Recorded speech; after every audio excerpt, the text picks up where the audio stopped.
William I, or in German Wilhelm I, of the House of Hohenzollern was the King of Prussia and the first German emperor, as well as the first head of state of a united Germany. Under the leadership of William and his minister-president Otto von Bismarck, Prussia achieved the unification of Germany and the establishment of the German Empire. Despite his long support of Otto von Bismarck as minister-president, William held strong reservations about some of Bismarck's more reactionary policies, including his anti-Catholicism and tough handling of subordinates. Contrary to the domineering Bismarck, William was described as polite, gentlemanly, and while a staunch conservative, more open to certain classical liberal ideas than his grandson Wilhelm II.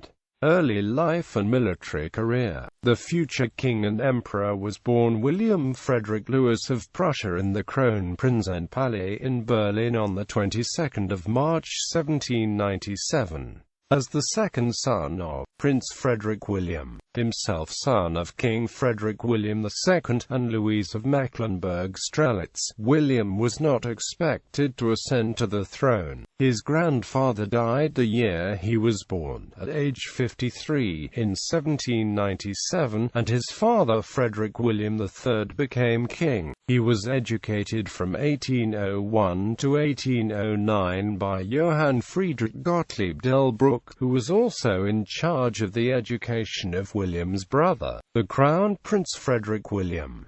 At age 12, his father appointed him an officer in the Prussian army. William served in the army from 1814 onward. Like his father, he fought against Napoleon I of France during the part of the Napoleonic Wars known in Germany as the Befreiungskriege, and was reportedly a very brave soldier. He was made a captain and won the Iron Cross for his actions at Bar-sur-Aube. The war and the fight against France left a lifelong impression on him, and he had a long-standing antipathy against the French. In 1815, William was promoted to major and commanded a battalion of the 1.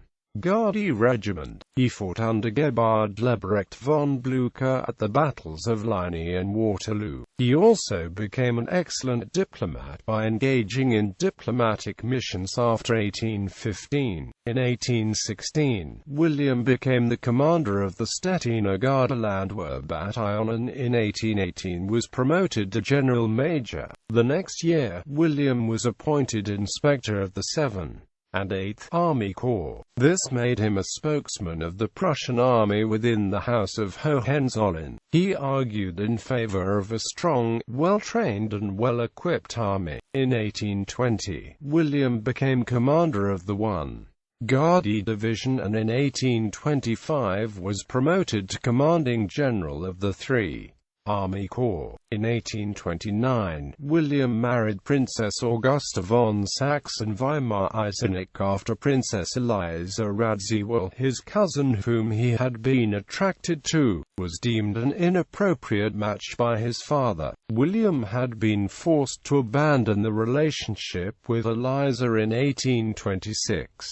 Augusta was the daughter of Grand Duke Karl Friedrich von Sachsen-Weimar-Eisenach. The marriage was outwardly stable, but not a very happy one. In 1840, his older brother became King of Prussia. Since he had no children, William was first in line to succeed him to the throne and thus was given the title Prince von Preußen, against his convictions but out of loyalty towards his brother. In 1847, William signed the bill setting up a Prussian parliament and took a seat in the upper chamber, the Herrenhaus.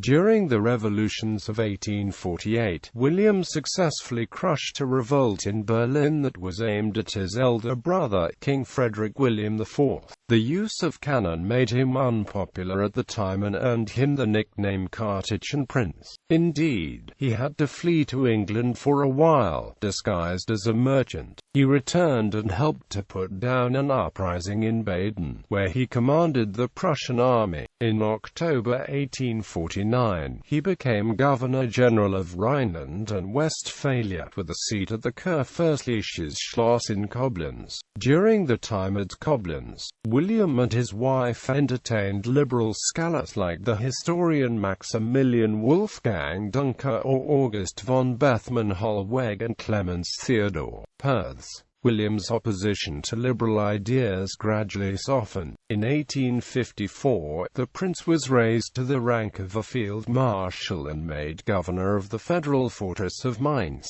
In 1857, Frederick William IV suffered a stroke and became mentally disabled for the rest of his life. In January 1858, William became Prince Regent for his brother, initially only temporarily but after October on a permanent basis. Against the advice of his brother, William swore an oath of office on the Prussian constitution and promised to preserve it solid and inviolable. William appointed a liberal, Karl Anton von Hohenzollern-Sigmaringen, as minister-president and thus initiated what became known as the New Era in Prussia. Although there were conflicts between William and the liberal majority in the Landtag on matters of reforming the armed forces, King. On the 2nd of January 1861, Frederick William died and William ascended the throne as William I of Prussia. In July, a student from Leipzig tried to assassinate William, but he was only lightly injured. Like Frederick I of Prussia, William traveled to Königsberg and crowned himself at the Schloss Gisch. William chose the anniversary of the Battle of Leipzig, the 18th of October, for this event, which was the first Prussian crowning ceremony since 1701 and the only crowning of a German king in the 19th century. William refused to comply with his brother's wish, expressed in Frederick William's last will, that he should abrogate the constitution. William inherited a conflict between Frederick William and the liberal Landtag. He was considered to be politically neutral as he intervened less in politics than his brother. In 1862, the Landtag refused an increase in the military budget needed to pay for the already implemented reform of the army. This involved raising the peacetime army from 150,000 to 200,000 men and boost the annual number of new recruits from 40,000 to 63,000. However, the truly controversial part was the plan to keep the length of military service at 3 years. When his request, backed by his Minister of War Albrecht von Roon, was refused, William first considered abdicating, but his son, the Crown Prince, advised strongly against it. Then, on the advice of Roon, William appointed Otto von Bismarck to the office of Minister-President in order to force through the proposals. According to the Prussian constitution, the minister-president was responsible solely to the king, not to the Landtag. Bismarck, a conservative Prussian junker and loyal friend of the king, liked to see his working relationship with William as that of a vassal to his feudal superior. Nonetheless, it was Bismarck who effectively directed the politics, domestic as well as foreign. On several occasions he gained William's assent by threatening to resign. During his reign, William was the commander-in-chief of the Prussian forces in the Second Schleswig War against Denmark in 1864 and the Austro-Prussian War in 1866. After the latter was won by Prussia, William wanted to march on to Vienna and annex Austria, but Bismarck and Crown Prince Frederick talked him out of it. Bismarck wanted to end the war quickly, so as to allow Prussia to ally with Austria if it needed to at a later date. Frederick was also appalled by the casualties and wanted a speedy end to hostilities. During a heated discussion, Bismarck threatened to resign if William continued to Vienna. Bismarck got his way. In 1867, the North German Confederation was created, as a federation of the North German and Central German states. William became the bearer of the Bundespresidium, the federal presidium. Not expressis verbis, but in function he was the head of state. Bismarck intentionally avoided a title such as President as sounding too Republican. William became also the constitutional Bundesfeldherr, the commander of all federal armed forces. Via treaties with the South German states, he became commander also of their armies in case of war. In 1870, during the Franco-Prussian War, William was in command of all the German forces at the crucial Battle of Sedan.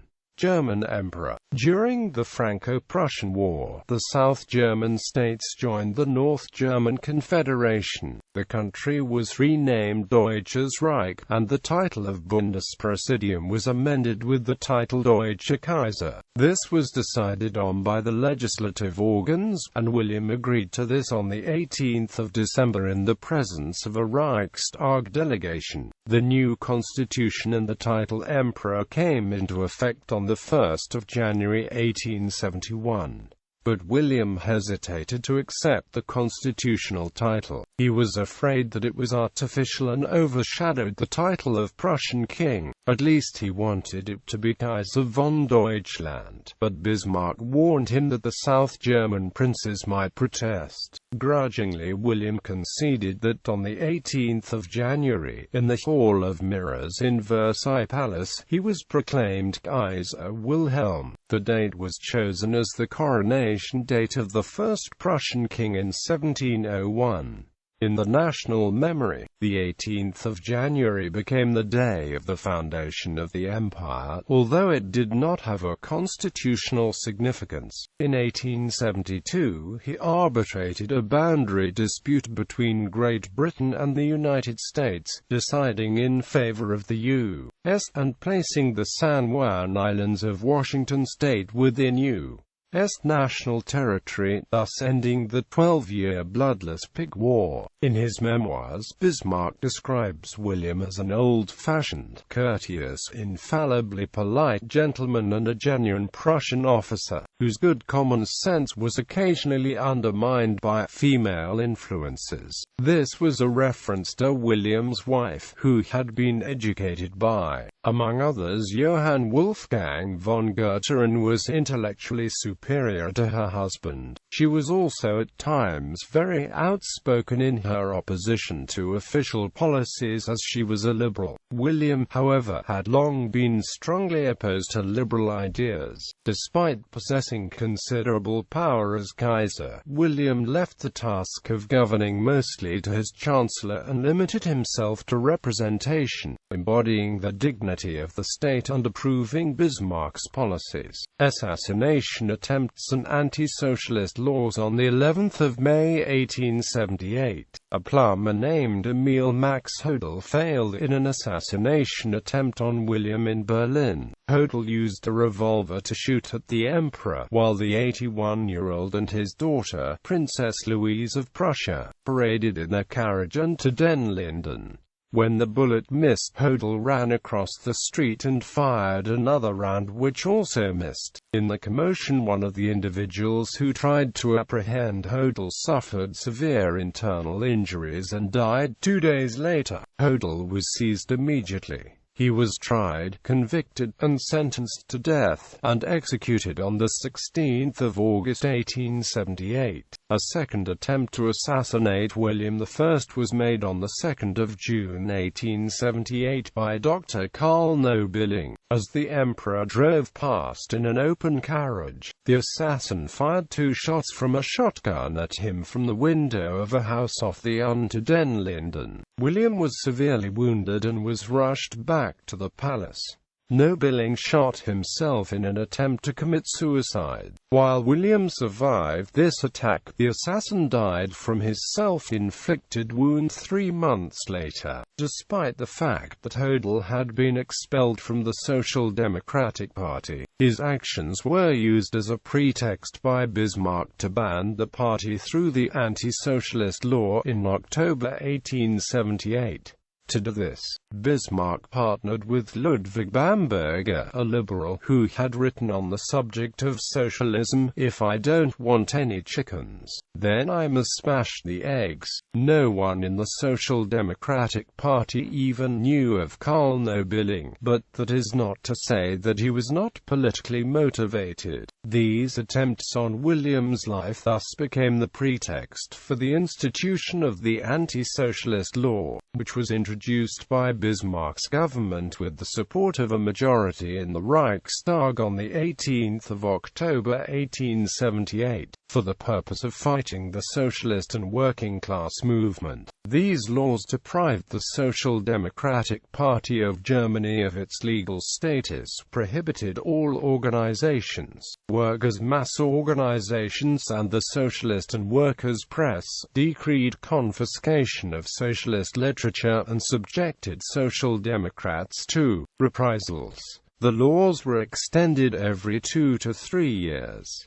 Despite the reprisals, the Social Democratic Party increased its influence among the masses. Under pressure of the mass working-class movement, the laws were repealed on 1 October 1890. Later years and death in August 1878, Russian Tsar Alexander II, William's nephew, wrote a letter to him complaining about the treatment Russian interests had received at the Congress of Berlin. In response, William, his son the Crown Prince and his wife Augusta traveled to Russia to mend fences in face-to-face talks. However, by once again threatening to resign, Bismarck overcame the opposition of William to a closer alliance with Austria. In October, William agreed to the Zweibund between Germany and Austria-Hungary, which was directed against Russia. Another assassination attempt failed on 18 September 1883 when William unveiled the Niederwalddenkmal in Rudesheim. A group of anarchists had prepared an attack using dynamite which failed due to the wet weather. Despite the assassination attempts and William's unpopular role in the 1848 uprising, he and his wife were very popular, especially in the later years. Many people considered them the personification of the old Prussia, and liked their austere and simple lifestyle. William died on 9 March 1888 in Berlin after a short illness. He was buried on 16 March at the mausoleum at Park Charlottenburg. To honor him, a large number of memorials, statues were erected all over the country over the following years. The best known among them are the Kaufhauser Monument in Thuringia, the monument at Porta Westfalica, and the mounted statue of William at the Deutsches Eck in Koblenz. The statue next to the Stadtschloss Berlin was melted down by the government of East Berlin in 1950. From 1867 to 1918, more than 1,000 memorials to William I were constructed. Issue: William and Augusta of Saxe-Weimar had 2 children, Frederick III, German Emperor, and Princess Louise of Prussia. Titles, styles, honors and arms. Titles and styles: the 22nd of March 1797 to 2 January 1861, His Royal Highness Prince William of Prussia. The 2nd of January 1861 to 18 January 1871, His Majesty the King of Prussia. The 18th of January 1871 to 9 March 1888, His Imperial and Royal Majesty the German Emperor, King of Prussia. Full title as German Emperor, His Imperial and Royal Majesty William I, by the grace of God, German Emperor and King of Prussia, Margrave of Brandenburg, Burgrave of Nuremberg, Count of Hohenzollern, Sovereign and Supreme Duke of Silesia and of the County of Glatz, Grand Duke of the Lower Rhine and of Posen, Duke of Saxony, of Westphalia, of Angria, of Pomerania, Lüneburg, Holstein and Schleswig, of Magdeburg, of Bremen, of Gelders, Cleves, Julichenburg, Duke of the Wends and the Kasubes, of Crossin, Lauenburg and Mecklenburg, Landgrave of Hesse and Thuringia, Austria, Margrave of Upper and La Lusatia, Prince of Orange, Prince of Rügen, of East Friesland, of Paderborn and Piemont, of Halberstadt, Munster, Minden, Osnabrück, Hildesheim, of Verden, Kamen, Fulda, Nassau and Meuse, princely Count of Henneberg, Count of Mark, of Ravensburg, of Hohenstein, Tecklenburg and Lingen, of Mansfeld, Sigmaringen and Veringen, Lord of Frankfurt. Ancestry.